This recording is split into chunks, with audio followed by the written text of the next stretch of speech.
The crew aboard the nuclear submarine suddenly detected something larger than the sub itself, speeding toward them at an astonishing rate, so fast it defied their understanding of underwater movement. Alarmed, they immediately reported the anomaly to the captain, but the captain brushed it off, unwilling to believe that any moving object underwater could be bigger than a nuclear submarine. Seconds later, every control instrument on the sub went dark, and the entire vessel lost power.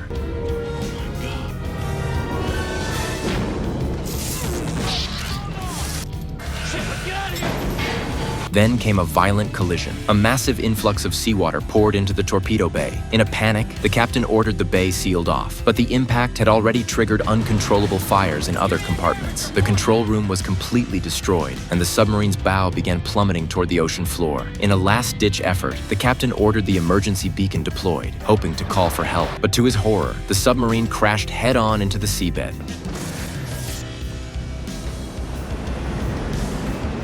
Seawater surged into the compartments so quickly that the crew had no time to react. Within moments, the entire sub was flooded. Making matters worse, the force of the impact caused the submarine to tumble off the edge of a deep underwater cliff, disappearing into a bottomless chasm. Fortunately, the military soon picked up the emergency beacon and began preparing a rescue operation. Instead of deploying their own personnel, however, the military turned to a nearby offshore oil drilling crew, since the submarine had gone down near their platform. But the oil workers were reluctant to get involved. The cliff where the sub had fallen was dangerously deep and posed a serious risk to their lives. With few options, the project leader offered them 10 times their normal pay. Tempted by the money, several of them agreed to join the mission. The military quickly formed a small rescue team to assist the workers, led by Mia, who, coincidentally, was the ex-wife of the workers' team leader, Neeson. Once the team reached the undersea platform, they wasted no time. They headed straight to the site of the accident. With the help of a tethered scout sub, they quickly located the submarine at the edge of the underwater cliff. To play it safe, they deployed 3 rescue subs to the area, in case any team members ran into trouble. Their luck held. They found the sub, but they were shocked to see that all of its missile hatches were open, as if the weapons had never been launched. There was no time to dwell on that. They made their way to the main hatch. When they opened it, they were met with total devastation.